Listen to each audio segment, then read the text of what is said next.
الحمد لله رب العالمين حمدا كثيرا طيبا مباركا فيه كما يحب ربنا ويرضاه. أشهد أن لا إله إلا الله وحده لا شريك له إقرارا به وتوحيدا، وأشهد أن محمدا عبده ورسوله صلى الله عليه وعلى آله وصحبه وسلم تسليما كثيرا. أما بعد. Para pemirsa Hafayu TV rahimani wa rahimakumullah. Alhamdulillah, pada sore hari ini kembali kita melanjutkan kajian kita membaca kitab atau menyelesaikan kurikulum dalam bidang manhaj, eh, dan masih saja pada buku yang paling mendasar, yaitu kitab Minhaju Al-Firqatin Najiyah wa Taifatil Mansurah karya Syekh Muhammad ibn Jamil Zainu rahimahullahu taala. Sekarang kita masuk pada judul pembahasan wa kana haqqan alaina nasrul mu'minin. Ya, beliau membawakan ayat wa kana haqqan alaina nasrul mu'minin, dan merupakan eh, hak kami untuk menolong orang-orang yang beriman. Pada ayat ini surah Ar-Rum, eh, menjelaskan bahwa Allah Subhanahu wa taala telah berjanji akan menolong orang-orang yang beriman dari musuh-musuhnya, dan tentunya Allah Subhanahu wa taala tidak akan pernah menyelisihi janjinya. Ya, maka bukti-bukti banyak. Misalnya Allah Subhanahu wa taala telah menolong Rasulnya Sallallahu Alaihi Wasallam di perang Badar, di perang Ahzab dan selainnya, dan juga Allah Subhanahu wa taala telah menolong para sahabat Rasulullah Sallallahu Alaihi Wasallam dari musuh-musuhnya, sehingga Islam tersebar dan banyak negeri-negeri kafir yang ditaklukkan, dan kaum muslimin eh, ditolong oleh Allah Subhanahu wa taala bagaimanapun musibah atau kerasnya keadaan yang menimpa mereka. Pada akhirnya yang menjadi pemenangnya atau yang ditolong oleh Allah Subhanahu wa taala adalah orang-orang yang beriman. Tapi tentunya orang-orang yang benar dalam beriman, dalam mentauhidkan Allah Subhanahu wa taala, dalam ibadah, dalam doa kepada Allah Subhanahu wa taala dalam kondisi genting maupun kondisi aman. Eh, di dalam Al-Qur'an dihikayatkan tentang orang-orang yang beriman ketika di perang Badar. Di perang Badar itu kaum muslimin jumlahnya hanya sekitar 300-an. Kemudian tidak ada persiapan yang matang. Sementara musuh itu sekitar 1000-an. Kemudian mereka dengan pasukan yang terlatih dan persiapan yang matang. Tapi coba lihat, hanya dengan sekitar 300, ya sekitar 313 pasukan, ya Allah Subhanahu wa taala menolong orang-orang yang beriman. Ya, disebutkan di surah Al-Anfal ayat 9, kata Allah Subhanahu wa taala, "Ittastaghithuna rabbakum fastajaba lakum anni mumiddukum bi alfin minal malaikati murdifin." Dan ingatlah ketika kalian minta pertolongan kepada Tuhan kalian, maka Dia mengabulkan untuk kalian. Sesungguhnya saya, ya eh, menurunkan, ya 1000 malaikat yang turun secara beransur-ansur. Ya.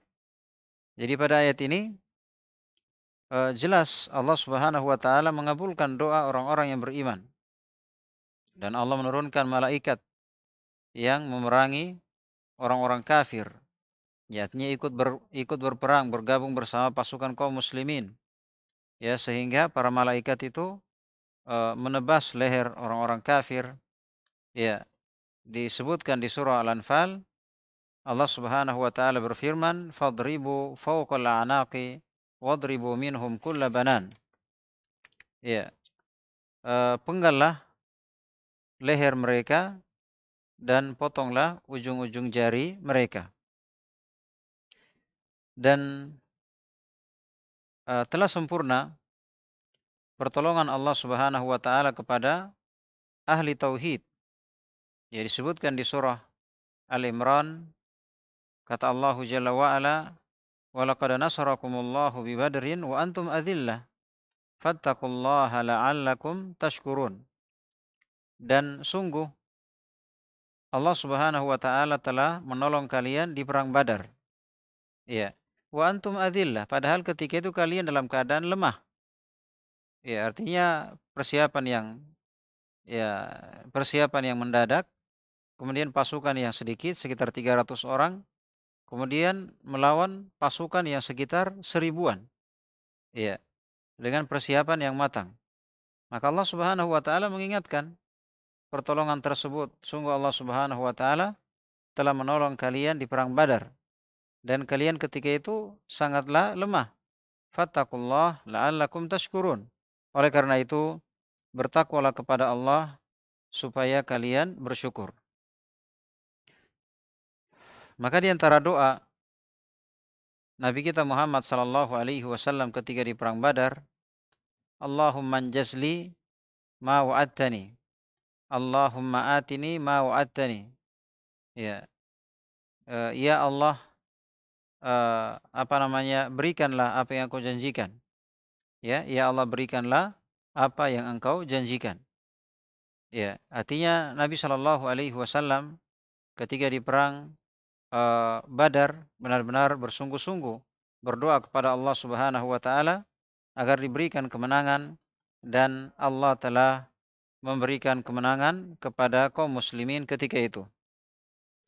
Nah, sekarang bagaimana dengan keadaan kaum muslimin sekarang? Artinya kita melihat keadaan kaum muslimin ya dipermainkan oleh orang-orang kafir. Ya, mereka kalah dalam melawan orang-orang kafir dalam berbagai macam peperangan. Apa sebabnya? Padahal dahulu kalau kita lihat secara jumlah, secara kualitas, tentunya orang-orang kafir jauh lebih hebat, jauh lebih banyak. Tapi kenapa dimenangkan oleh Allah Subhanahu wa taala? Sekarang kaum muslimin jumlahnya jauh lebih banyak, ya kan? Tapi kenapa mereka lemah?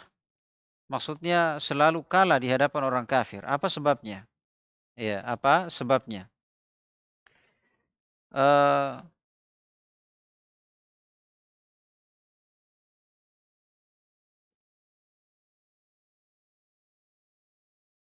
Sebabnya adalah karena mereka keluar dari iman yang sebenarnya, karena mereka meninggalkan tauhid, ya, yang merupakan Islam yang sebenarnya, yang Nabi kita Muhammad sallallahu alaihi wasallam ketika membangun Islam dimulai dari tauhid, meninggalkan syirik, menegakkan tauhid, ya, meninggalkan kebid'ahan dan menegakkan sunnah. Sekarang kita bertanya sekarang, kenapa kaum muslimin dengan jumlah mereka yang banyak tapi mereka tidak berdaya di hadapan musuhnya? Ya, kita tanyakan beberapa pertanyaan. Yang pertama, apakah mereka telah siapkan keimanan, telah menyiapkan tauhid sebagaimana yang dibawa oleh Nabi kita Muhammad sallallahu alaihi wasallam? Ya, karena dahulu kalau kita melihat sejarah Islam, kenapa mereka ditolong? Karena mereka perhatian dengan tauhid. Karena mereka menguatkan keimanan sehingga tidak ada yang mereka takuti kecuali Allah. Tidak ada yang mereka cintai kecuali Allah Subhanahu wa taala. Maka sekarang ketika Allah Subhanahu wa taala tidak menolong orang yang beriman, tanyakan, bagaimana dengan tauhid sekarang? Bagaimana dengan kualitas keimanan kaum muslimin sekarang? Ya. Maka ini pertanyaan yang pertama.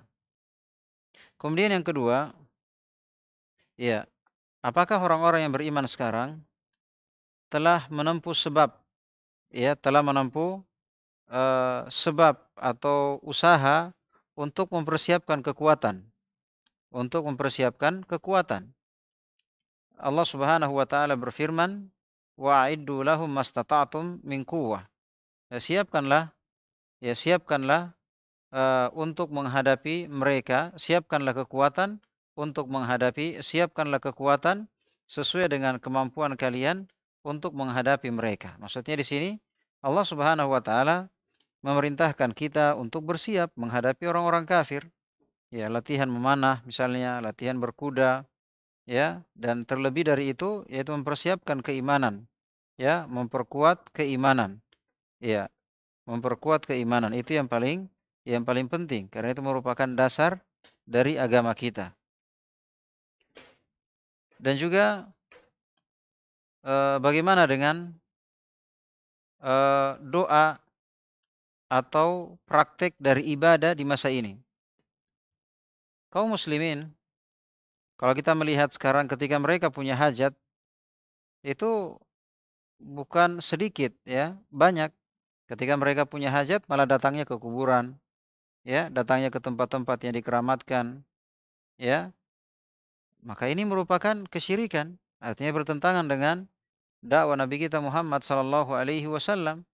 Ya, Nabi kita Muhammad SAW ketika di perang Badar, bayangkan jumlah yang hanya 300 orang, tapi beliau meminta kepada Allah Azza wa Jal, berdoa dengan sungguh-sungguh, beristighatsah kepada Allah Azza wa Jal. Tidak ada tempat beliau berdoa kecuali kepada Allah Subhanahu wa taala, lain dengan sekarang. Ya, kalau sekarang ya banyak tempat yang dikeramatkan ketika mereka dalam kondisi genting, dalam kondisi gawat, maka mereka mengingat selain Allah Subhanahu wa taala, padahal selain Allah Subhanahu wa taala tersebut mereka tidak bisa memberikan manfaat dan juga mereka tidak bisa memberikan bahaya. Padahal Allah Subhanahu wa taala berfirman dalam Al-Qur'an, "Alaihissallahu bikafin abdah?" Bukankah Allah yang menjamin hambanya? Ya, bukankah Allah yang menjamin hambanya? Di sini maksudnya kalau kita punya hajat, jangan ingat kuburan, jangan ingat keramat-keramat, jangan ingat penghuni-penghuni, tapi ingat Allah Azza wa Jalla. Makanya Allah Subhanahu wa taala bertanya, "Alaihissallahu bikafin abdah?" Bukankah Allah yang mencukupi hambanya? Ya. Kemudian pertanyaan berikutnya, apakah kaum muslimin sekarang ini bersatu atau berpecah-pecah? Ya kan? Dahulu di masa para sahabat memang jumlah mereka sedikit dan yang mengikuti para sahabat, tapi mereka bersatu. Mereka tidak berkelompok-kelompok, mereka tidak berkotak-kotak, tidak bergolongan-golongan. Mereka bersatu di atas Al-Qur'an dan hadits dengan pemahaman yang benar. Ya, kalau sekarang ya kita tanyakan kepada kaum muslimin sekarang kenapa mereka lemah, ya, kenapa mereka terkalahkan selalu padahal jumlah mereka yang besar. Tanyakan apakah mereka bersatu atau mereka berkelompok-kelompok, ya kan? Apakah mereka berkelompok-kelompok? Jawabannya ternyata kalau kita melihat kaum muslimin sekarang ya jangan ditanya tentang kelompoknya, ya kan? Artinya kalau masalah kelompok itu melebihi orang-orang Yahudi dan orang-orang Nasrani, ya kan? Orang-orang Yahudi dan orang-orang Nasrani.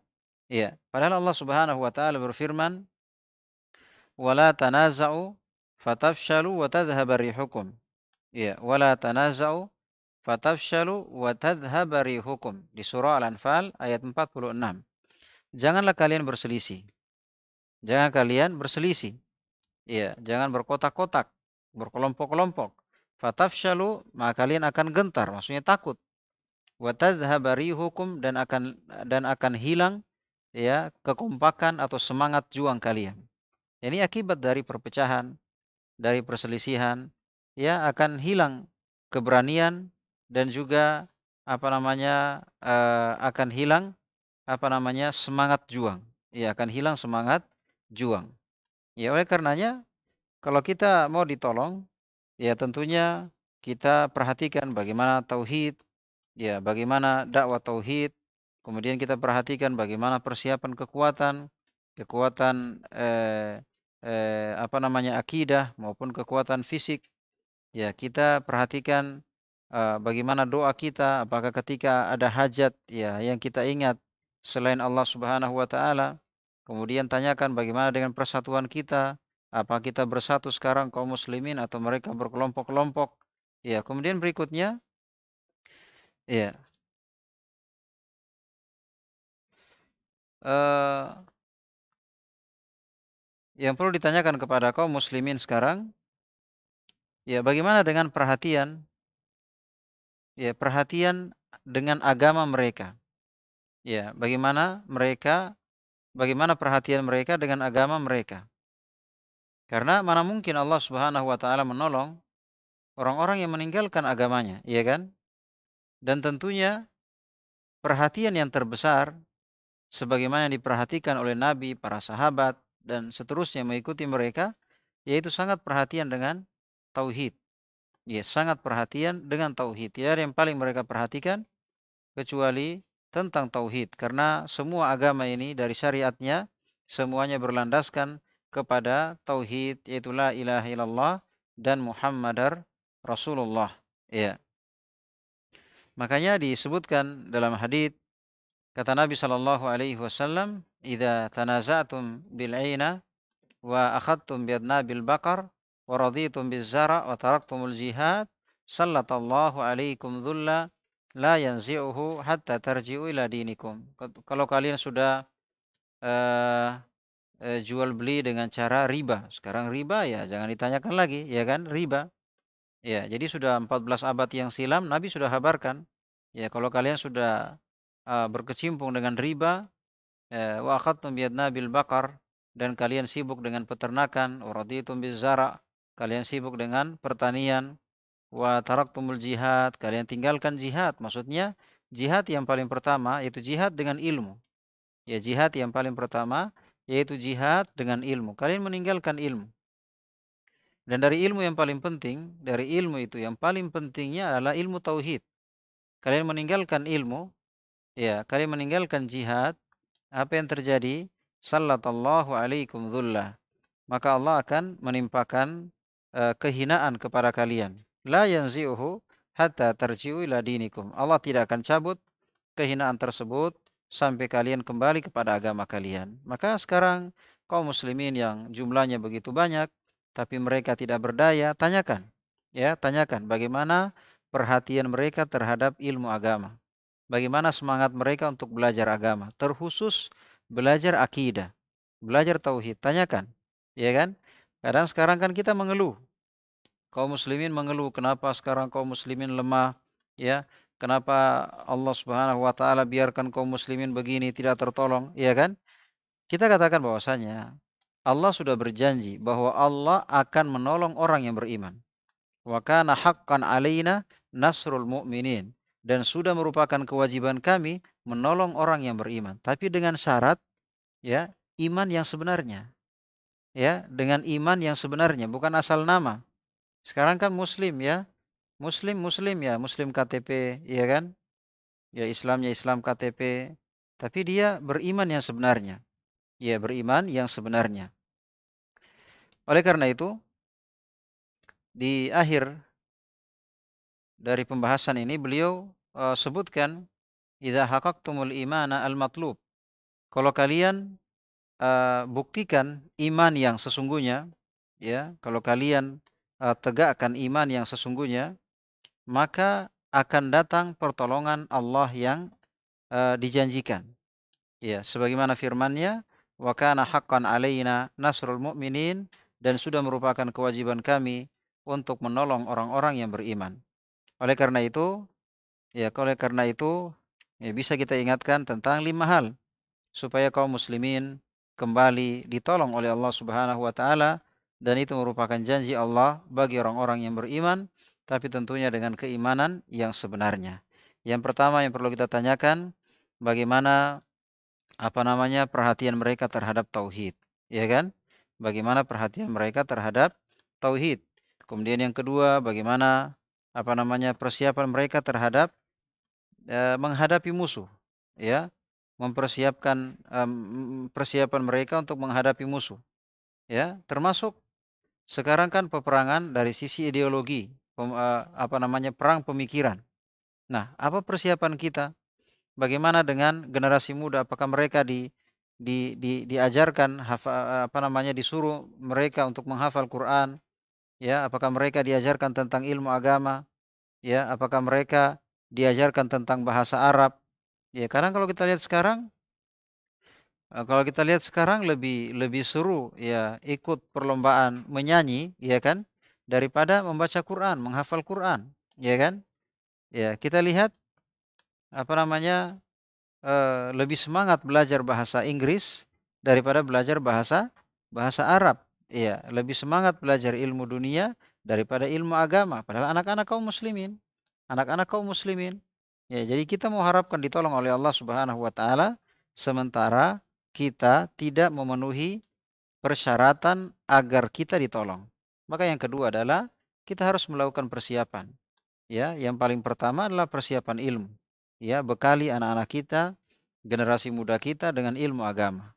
Ya, hafalkan kepada mereka Al-Quran, ajarkan kepada mereka bahasa Arab, ajarkan kepada mereka ilmu agama, ya sehingga di masa mendatang mereka menjadi orang-orang yang bisa membantah syubhat dari orang-orang kafir, ya dari ideologi atau pemikiran mereka yang menyimpang.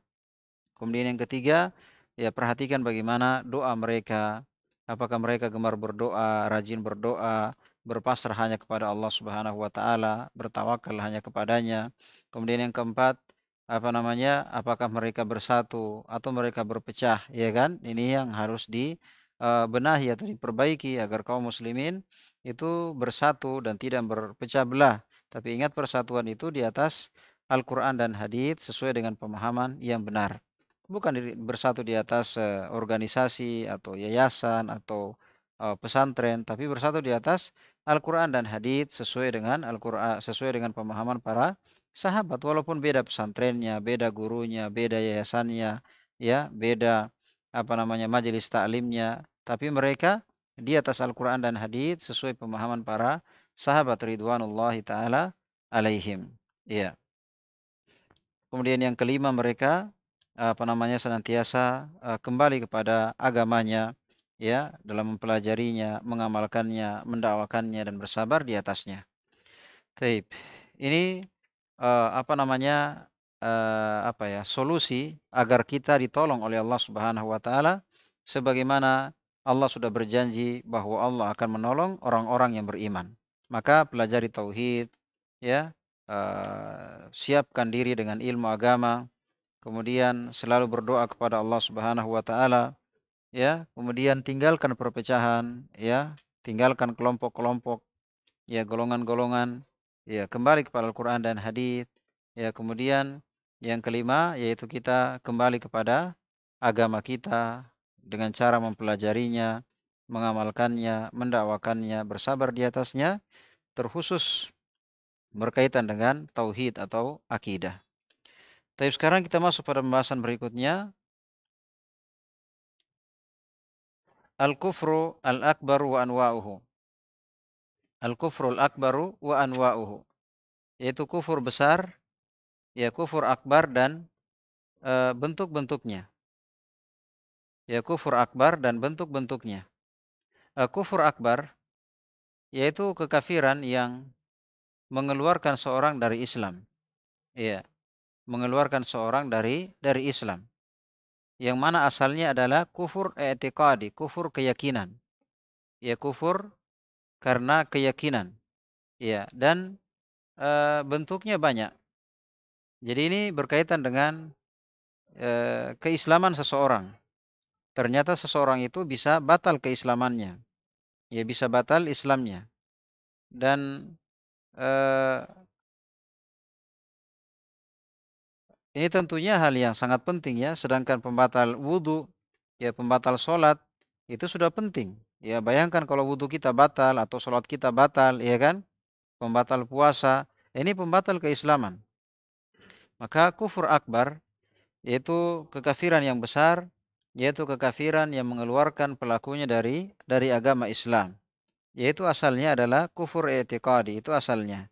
Yaitu kekafiran i'tiqadi karena keyakinan dan bentuknya banyak. Yang pertama namanya kufru at-takdzib. Kufur karena takdzib, mendustakan. Ya, mendustakan. Mungkin mendustakan Quran atau mendustakan hadis atau mendustakan satu ayat atau dua ayat atau satu hadis atau dua hadis. Ya, sebagaimana firman Allah Subhanahu wa taala di surah Al-Ankabut, "Wa man adlamu mimman iftara 'ala Allahi kadziban." Ya, dan siapakah yang lebih zalim daripada orang-orang yang mengada-ngada atas Allah Subhanahu wa taala secara dusta. Au kadzdzaba bil haqqi lamma ja'ahu, atau dia mendustakan kebenaran tatkala datang kepadanya. Alaisa fi jahannama mathwal lil kafirin, bukankah di neraka jahanam tempat bagi orang-orang kafir itu? Di ayat ini Allah Subhanahu wa taala menyebutkan bahwa orang yang mendustakan kebenaran, di akhir ayat disebutkan bahwa lil kafirin, bahwa jahanam merupakan tempat bagi orang-orang kafir. Ya. Dan juga Allah Subhanahu wa taala berfirman, "Afatu'minuna bi ba'dil kitabi wa takfuruna bi ba'd?" Apakah kalian beriman dengan sebagian kitab, sebagian isi kitab, dan kalian kufur terhadap sebagian yang lain? Ya.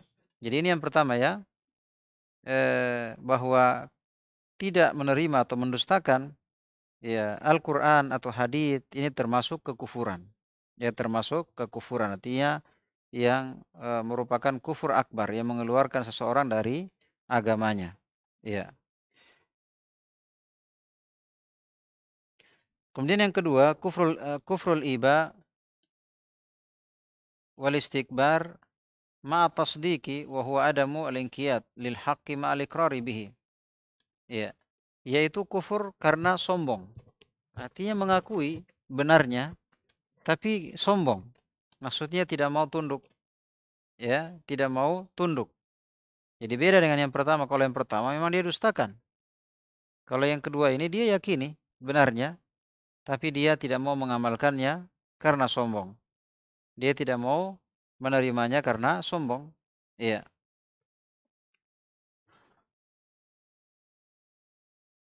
Contoh misalnya tentang iblis disebutkan di surah Al-Baqarah, "Wa idh qulna lil malaikati isjudu li Adam." Dan ingatlah ketika kami berkata kepada malaikat, sujudlah kepada Adam. Iya, maka malaikat pun sujud kepada Adam. Fasajadu, maka semuanya sujud, illa iblis, kecuali iblis. Aba wastakbara, dia tidak mau dan menyombongkan diri. Wa kana minal kafirin, dan dia termasuk dari yang kafir. Pada ayat ini jelas, iblis dihukumi sebagai kafir.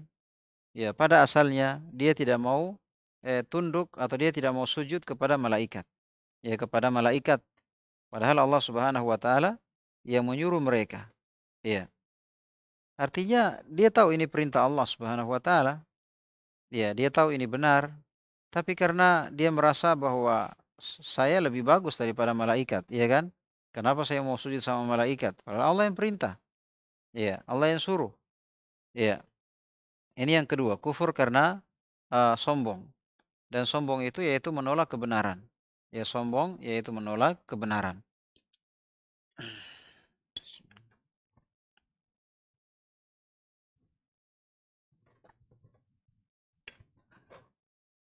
Kemudian yang ketiga, kufru dhanni wasyakki, yaitu kufur karena dhon wasyak, ya, karena ragu, ya, ragu. Jadi meragukan Quran, meragukan hadits, meragukan satu ayat, meragukan satu huruf, meragukan satu syariat, meragukan suatu akidah yang diajarkan dalam Quran dan hadits, ini kekufuran, ya. Ini merupakan kekufuran.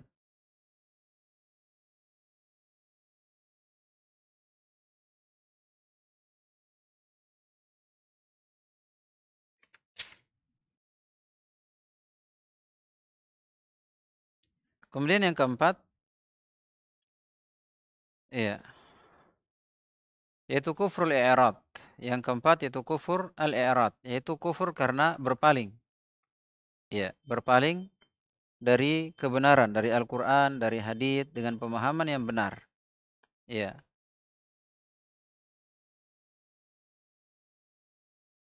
Makanya disebutkan di surah Al-Ahqaf, Allah Subhanahu wa taala berfirman, "Walladzina kafaru amma unziru mu'ridun." Dan orang-orang kafir itu mereka berpaling dari apa yang diingatkan. Nah, ini sifat dari orang kafir, mereka berpaling dari apa yang diingatkan. Maka hati-hati dengan apa yang diingatkan dari Quran, dari hadits. Tidak boleh kita berpaling darinya. Karena berpaling dari Al-Quran, dari hadits dengan pemahaman yang benar, ini merupakan sifat dari orang-orang kafir. Sifat dari orang-orang kafir. Maka ada kufur namanya kufrul i'rad, yaitu kufur karena berpaling. Ya, kufur karena berpaling. Kemudian yang kelima kufrun nifak. Ya, kufrun nifak yaitu kufur karena munafik. Ya, kufur karena munafik. Yaitu menampakkan Islam secara badan, secara zahir. Ya, lisannya, penampilannya, fisiknya, tapi dia menyembunyikan kekafiran dalam hatinya, ya kan? Dia menyembunyikan kekafiran di dalam hatinya. Ya.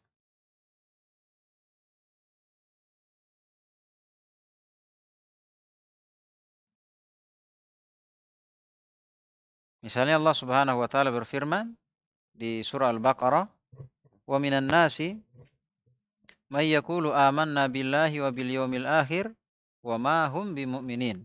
Kata Allah, di antara manusia ada yang mengatakan kami telah beriman kepada Allah dan hari akhirat. Apa kata Allah? Wa ma hum bimumin. Padahal mereka belum beriman. Padahal mereka belum beriman. Ya, maka menata hati ini merupakan sesuatu yang wajib, bahkan paling pertama. Artinya kita mendahulukan hati kita, kemudian fisik. Ya, kita mendahulukan batin kita, kemudian lahir. Ya, kemudian lahir. Artinya Nabi Shallallahu Alaihi Wasallam selama 13 tahun di Mekah itu mendakwakan tauhid yang memperbaiki hati seseorang. Kemudian yang keenam dari bentuk kekufuran kufur akbar yaitu kufur karena mengingkari. Ya, kufur karena mengingkari. Ya, kufur karena mengingkari. Mengingkari sesuatu yang jelas, mengingkari rukun Islam, rukun iman, mengingkari kewajiban sholat, ya, mengingkari kewajiban sholat, mengingkari ya sebahagian dari syariat, ya. Maka ini merupakan bentuk kekufuran. Ya, misalnya Allah Subhanahu wa taala berfirman, "Wa man lam yahkum bima anzalallah faulaika humul kafirun." Siapa yang tidak berhukum dengan hukum Allah, maka mereka itulah orang-orang kafir. Kata Ibn Abbas, "Man jahada ma anzalallah faqad kafar." Siapa yang mendustakan atau siapa yang yang ingkar terhadap apa yang Allah turunkan, maka dia telah kafir. Maka ini bentuk-bentuk kufur akbar yang mengeluarkan seorang dari Islam. Yang pertama karena mendustakan, yang kedua karena sombong, artinya dia akui tapi karena perasaan sombong. Yang ketiga karena ragu, dia bimbang ya, bimbang. Ya, dia bimbang antara tauhid dengan syirik, antara sunnah dengan bidah, ya, antara Quran dan hadith dengan tradisi, dia bimbang ya, dia bimbang. Ya, makanya termasuk bentuk kekufuran. Ya, seorang tidak boleh ragu dengan atau bimbang dengan Quran, dengan hadith, dengan pemahaman para sahabat. Ya, dia harus yakin 100%, tidak ada keraguan di situ. Kemudian yang keempat, kufur karena berpaling. Yang kelima, kufur karena munafik. Yang keenam, kufur karena ingkar. Ya, kufur karena ingkar. Ya. Taib, ini bentuk-bentuk dari kufur akbar. Bentuk-bentuk dari kufur akbar. Kemudian selanjutnya, yaitu al-kufrul asgaru wa anwa'uh. Kufur kecil dan jenis-jenisnya. Maksudnya kufur kecil, yaitu kafir kecil, yaitu kafir yang tidak mengeluarkan dari Islam. Kafir yang tidak mengeluarkan dari Islam. Iya. Sebagaimana kita bahasakan, ada syirik besar, ada syirik kecil, begitu ya. Kalau syirik besar yang mengeluarkan dari Islam, kalau syirik kecil tidak mengeluarkan dari Islam, tapi dia hampir, ya kan, sama dengan kufur, kufur besar dengan kufur kecil, sama itu ya. Ada kufur besar itu mengeluarkan dari agama dan ada kufur kecil yang tidak mengeluarkan dari agama, tapi dia diambang bahaya, hampir saja terjatuh kepada kemurtadan, keluar dari agama. Taib kufur kecil eh, banyak macamnya, sehingga disebutkan eh,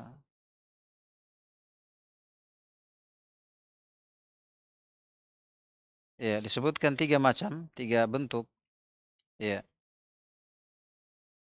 yang pertama yaitu kufrun ni'mah, yaitu kufur terhadap nikmat. Ya, kufur terhadap nikmat. Allah Subhanahu wa taala berfirman di surah Ibrahim, "Wa idz ta'adzana rabbukum la in syakartum la azidannakum wa la in kafartum inna adzabi lasyadid." Dan sesungguhnya Tuhan kalian telah mengumumkan, kalau kalian bersyukur, saya akan menambah nikmat untuk kalian. Tapi kalau kalian kufur, kufur apa di sini? Kufur nikmat, ya, kufur nikmat. Maka ketahuilah bahwa sungguhnya adabku sangatlah pedih. Iya. Misalnya ketika eh, Nabi Shallallahu Alaihi Wasallam bersabda tentang perempuan kebanyakannya masuk neraka. Ya, perempuan kebanyakannya masuk neraka. Artinya kalau mau dibanding antara laki-laki dengan perempuan, itu lebih banyak perempuan. Nah, para perempuan tanya kepada Nabi Sallallahu Alaihi Wasallam, apa sebabnya kenapa perempuan banyak masuk neraka? Kata Nabi Sallallahu Alaihi Wasallam, li'anna kunna kata Nabi likufrihin. Ya, karena kufurnya mereka. Karena kufurnya perempuan itu, mereka kufur. Ya. Kemudian jelaskan apa kufurnya? Ya, apa bentuk kufurnya? Ya, ternyata mereka kufurnya apa namanya? Tukthirna asyakata wa takfurna al-ashir. Ya, kalian itu banyak mengeluh, ya, banyak mengeluh dan wa takfurnal ashir dan kalian kufuri, ya, kalian kufur terhadap nikmat. Maksudnya kufur terhadap kebaikan suami. Artinya gampang melupakan kebaikan suami. Ya, kadang hanya satu kesalahan, dua kesalahan, ya, kebaikan sepanjang tahun tapi ada satu kesalahan, itu kebaikan yang tidak terhitung dilupakan gara-gara satu kesalahan, iya kan? Gara-gara satu satu kesalahan. Ini namanya kufur nikmat. Artinya tidak adil dalam menimbang. Masa karena satu dua kesalahan dia melupakan kebaikan yang tidak bisa dihitung, ya kan? Ibaratnya panas setahun hanya dihapus dengan hujan sehari.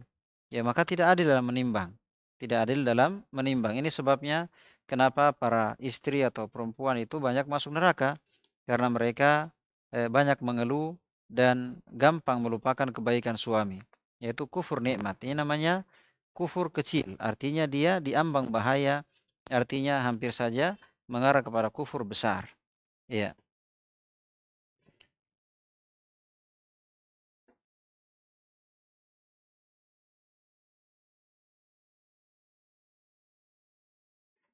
Juga misalnya ya kufur karena mencela. Ya, maksudnya eh, atau kufur karena eh,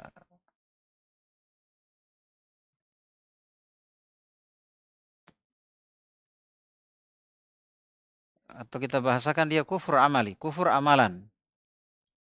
Kufur amalan. Maksudnya setiap maksiat yang syariat menamainya dengan kufur. Jadi ada suatu amalan dari maksiat, syariat kita menamainya dengan kufur. Ya, misalnya Nabi Shallallahu Alaihi Wasallam bersabda, "Sibabul Muslim fusukun wa qitaluhu kufrun." Mencela seorang Muslim itu kefasikan dan membunuh Muslim itu kekufuran. Maksudnya kufur apa di sini?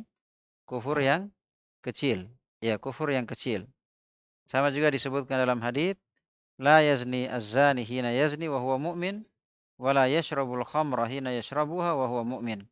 Tidaklah orang yang berzina ketika dia berzina dan dia seorang yang beriman, dan tidaklah orang yang minum khamar ketika dia minum khamar dan dia orang yang beriman. Maksudnya dia melakukan kufur, kufur yang kecil.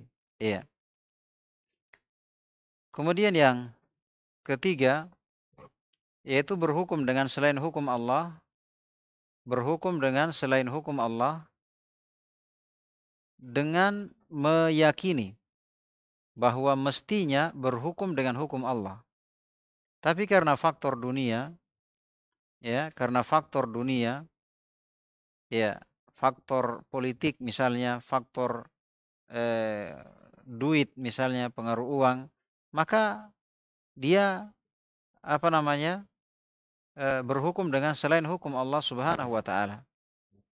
Ya, padahal kan tidak ada pembuat hukum kecuali Allah, ya kan? Miliknya lah hukum, miliknya lah syariat.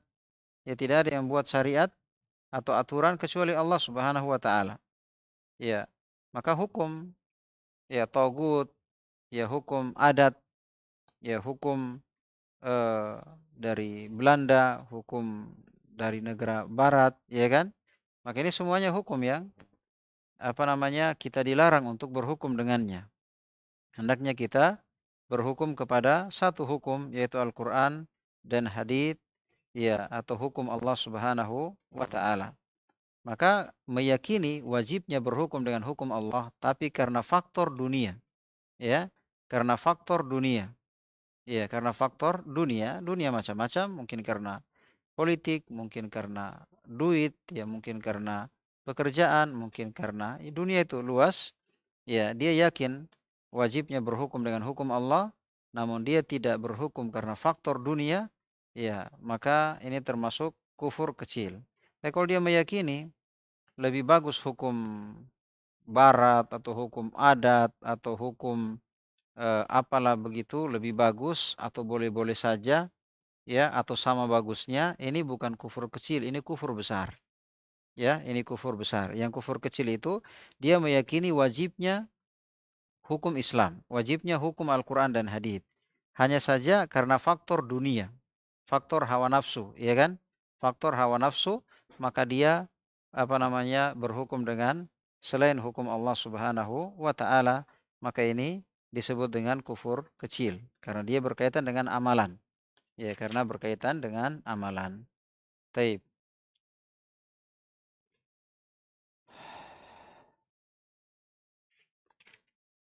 Taib, alhamdulillah kita pada sore hari ini telah menyelesaikan beberapa pembahasan.